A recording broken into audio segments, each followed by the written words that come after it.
Hello అందరికీ welcome to me Lakshmi's ముచ్చట్లు. ఉసిరికాయ తొక్కు పచ్చడి. ఉసిరికాయ చాలా చాలా మంచిది ఆరోగ్యానికి. ఒకసారి రెసిపీ చూసేద్దాం. ఉసిరికాయ తొక్కు పచ్చడి. ఇట్లా ఉసిరికాయని చక్కగా నేనైతే లైట్గా బాయిల్ చేసుకున్నాను. నూనెలో కూడా వేయించుకోవచ్చు. నేను ఆవిరిన జస్ట్ అట్లా ఉడికించాను అనమాట. ఒక 5 to 10 minutes. ఇత్తనాలు తీసేసుకొని చక్కగా ఇట్లా ముక్కలు ఒలుచుకొని దీంట్లో చక్కగా ఉప్పు, కారం, పసుపు, ఆవపిండి, మెంతిపిండి, కొంచెం 4 చిన్నుల్లి రెబ్బలు వేసేసి చివర్లో ఇలా లెమన్ పిండి వేసేసుకొని మిక్సీ పట్టుకొని తాలింపు వేసేసుకోవటమే. అద్భుతంగా ఉంటుందన్నమాట పచ్చడి.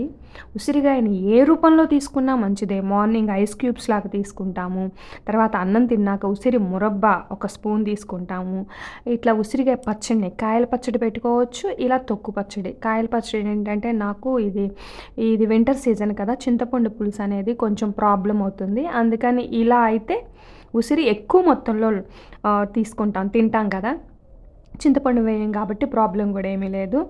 ఎక్సలెంట్గా ఉంటుంది. వేడి వేడి అన్నంలో అలా నెయ్యి వేసేసుకొని కలుపుకొని తిన్నామంటే ఒక 2 స్పూన్లు పెట్టుకొని రోజు మంచి ఇమ్యూనిటీ అనమాట. ఈ ఉసిరి తొక్కు పచ్చడి నెల రోజుల వరకు నిల్వ ఉంటుంది. ఏదో ఒక రూపంలో మీరు కూడా రెగ్యులర్గా తీసుకోండి. Thanks for watching.